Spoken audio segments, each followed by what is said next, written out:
আজকে আমি এসেছি একটা অন্যরকম রেসিপি নিয়ে। রেসিপিটা হলো, এটা সবাই বানিয়ে খান, আমি তেলকুই বানাবো।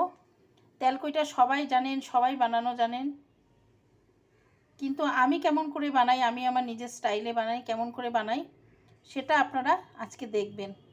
এখানে নিয়েছি আমি 3টে কই মাছ, মোটামুটি বড় সাইজের কই মাছ। আর এখানে নিয়েছি আমি ছোট ছোট 2টো টমেটো, মানে একটা বড় সাইজের টমেটো নিলে হবে। এটাকে আমি 4 টুকরো করে নিয়েছি। 1 ইঞ্চির মতন আমি আদা নিয়েছি। আর নিয়েছি এখানে আপনার চায়ের চামচে 1 চামচ জিরে নিয়েছি, গোটা জিরে। আর নিয়েছি এখানে শুকনো লঙ্কা, আমি ছিঁড়ে ছিঁড়ে দিয়েছি। এখানে 4টে শুকনো লঙ্কাকে আমি মিডিল দিয়ে ছিঁড়ে ছিঁড়ে দিয়েছি। দিয়ে এটা আমি জলে 5 মিনিটের মতন ভিজিয়ে রেখেছি।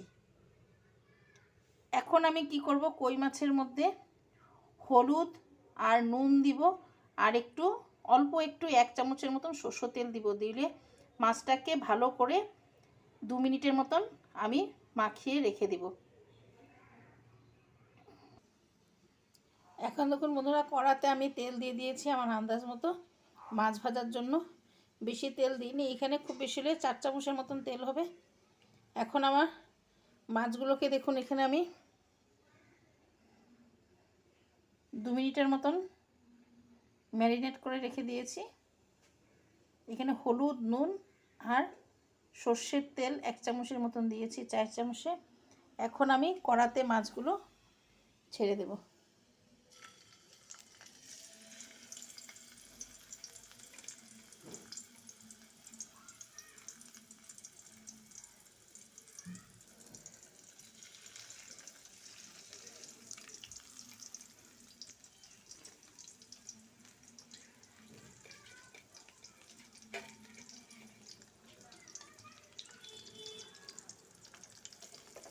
এই দেখুন আমি ছেড়ে দিয়েছি।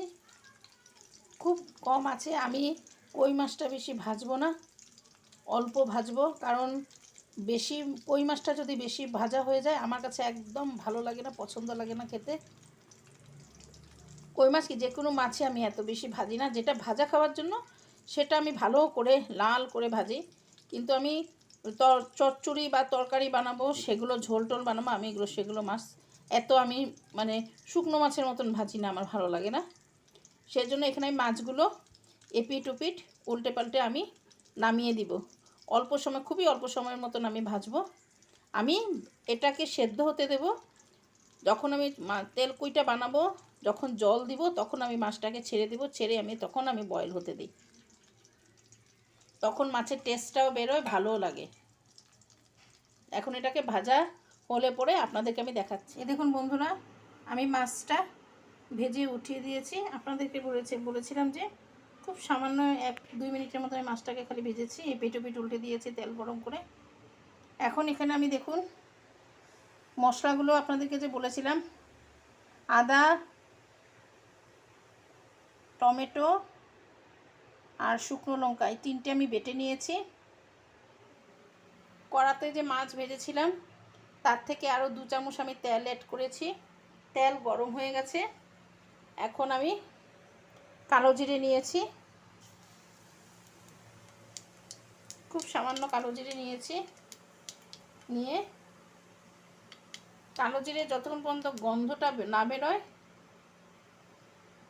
তেল কড়া গরম করে ফোড়নটা দেবেন, তাহলে গন্ধটা সব খুব সুন্দর গন্ধ বেরোয়। তারপরে এই দেখুন, এখন আমি কি করব, মশলাটা এখন আমি ছেড়ে দেব তেলের মধ্যে।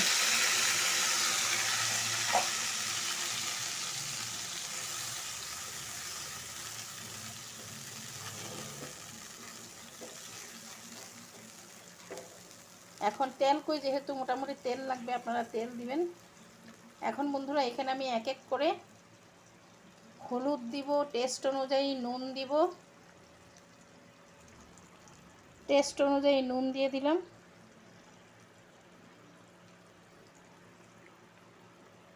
হলুদ দিয়ে দিলাম।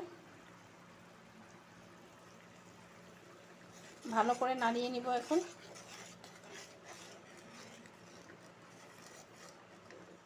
আর এখানে আমি 4টা চেরা কাঁচা লঙ্কা দিয়ে দিলাম। দেখুন কি সুন্দর আমি মিডিয়াম আঁচে করছি। মশলা খুবই কম দিলাম। দেখলেন অনেকে বলে পেঁয়াজ ছাড়া রসুন ছাড়া মাছের বা মাংসের কোনো আইটেম হয় না। বানাতে জানলে সবই হয়। ঠিক বললাম কি না? আপনারা এরকমভাবে বাড়িতে খেয়ে দেখবেন, মানে খুব টেস্ট, খুব ভালো টেস্ট আসে। ছোটো ছোটো কই মাছ দিয়ে অবশ্য ভালো লাগে না, কিন্তু একটু মোটামুটি একটু বড় সাইজের যদি হয় খেতে খুবই ভালো লাগে। ছোটো বড় কই মাছে দেখো তেল তেল থাকে, আর ছোটোটাতে তো আপনার একটু তেল তেল থাকে না, টেস্টটা ঠিক বের হয় না। দেখুন এটা হচ্ছে, এটাকে কেমন আমি আস্তে আস্তে একটু কষাবো। এই দেখুন বন্ধুরা আমার তেল ছেড়ে দিয়েছে। এখন আমি এখানে কি করব, এক এক করে মাছের পিসগুলো ছাড়ব। মাছের পিসগুলো এখন ছাড়বেন, সেটার কারণ মাছগুলো ভাজা কম হয়েছে, আর একটু বড় সাইজের মাছ। এক এক করে মাছের পিসগুলো আমি ছাড়বো এখন।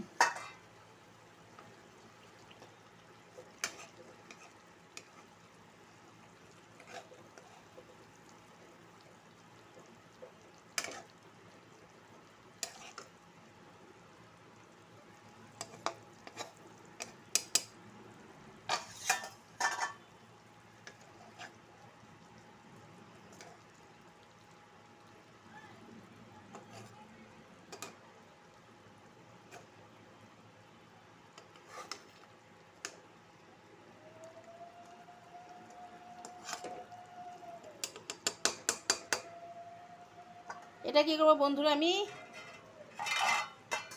2-3 মিনিটের জন্য একটু ঢেকে দিব, কম আছে। 2-3 মিনিটের জন্য, এর বেশি আপনারা দেবেন না, কম আছে ঢেকে রেখে দেবেন। এখন বন্ধুরা আমি ঢাকাটা উঠিয়ে দিব। এই দেখুন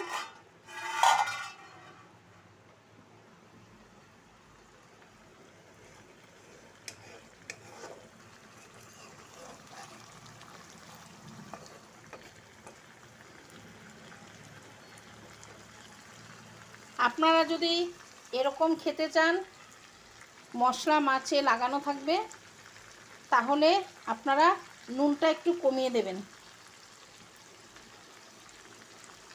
নুনটা অল্প কমিয়ে দিবেন। আমি যেহেতু নুনটা একটু বেশি দিয়েছি, সেজন্য আমি এখানে একটু জল এড করছি। আমি ঠান্ডা জলই অ্যাড করছি, গরম জল আর দিলাম না।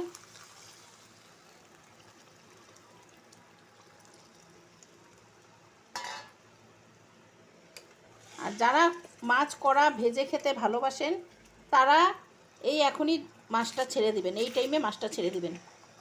ঝোল দিয়ে বা ঝোলে যখন জাল উঠে যাবে, তখনও আপনারা মাছটা ছাড়তে পারবেন।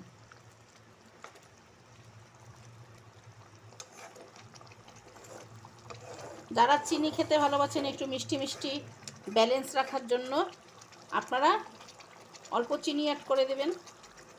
আমরা মিষ্টি মিষ্টি এত ভালোবাসি না, নিরামিষ তরকারির মধ্যে যা একটু মিষ্টি দিই, তাও মনে থাকলে দিই, নয়তো দেওয়া হয় না আমার।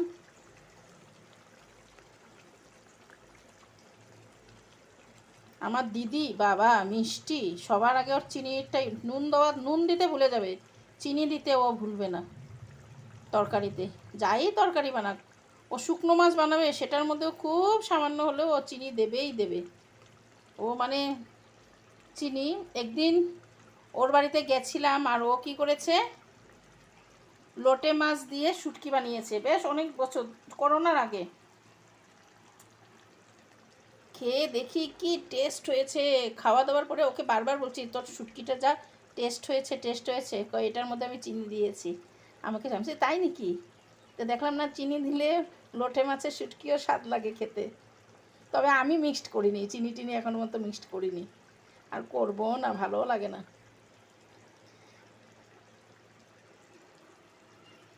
এখন এটাকে একটু সময় জাল হতে দিব, দিয়ে তারপর আমি নামিয়ে দিব। আপনারা এটা বাড়িতে বানিয়ে গরম ভাতের সাথে খাবেন, এখানে মশলা কত কম দিয়েছি, যা খালি তেলটাই পড়েছে, কিন্তু নাম তো তেল, কই তেল দিতেই হবে, সেই আন্দাজে আমি তেল কমই দিয়েছি। আর মশলার মধ্যে খালি কি পড়লো আপনার টমেটো, লঙ্কা আর আপনার আদা, আর কিছু জিরের গুঁড়ো ধনের গুঁড়ো কিচ্ছু দিই, আর ফোড়নে কালো জিরে দিলাম। আপনারা এখানে কাঁচা লঙ্কা, আমি কালারের জন্য শুকনো লঙ্কা দিয়েছিলাম, কিন্তু আমার শুকনো লঙ্কাগুলোর কোনো ঝাল নেই এগুলো, সেজন্য আমি 3-4টা শুকনো লঙ্কা এরকম দিয়েছি। আর কাঁচা লঙ্কা চিড়ে দিয়েছি, আপনারা কাঁচা লঙ্কা চিড়ে দিয়েও বানাতে পারেন, কাঁচা লঙ্কা দিয়েও আপনারা বানাবেন। খুবই কম মশলা, এটাতে আপনাদের কোনো ক্ষতি করবে না।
তেলকুই রেসিপিটা আপনাদের ভালো লেগে থাকে তাহলে নিশ্চয়ই আশা রাখছি, যারা আপনারা আমার ভিডিওগুলো চ্যানেলগুলো আমার ব্লগগুলো দেখছেন কিন্তু আমাকে সাবস্ক্রাইব করছেন না, তারা প্লিজ আমাকে সাবস্ক্রাইব করবেন, লাইক করবেন, শেয়ার করবেন। দেখে সুন্দর লাগছে না? আমার তো ভারী ভালো লাগছে, একদম জিভে জল চলে আসছে। গরম গরম ভাতের সাথে খুবই লোভনীয় ডিশ, আপনারা চটজলদি বানিয়ে খেয়ে ফেলুন। তো নেক্সট রেসিপি নিয়ে আমি খুব তাড়াতাড়ি আসছি। নমস্কার।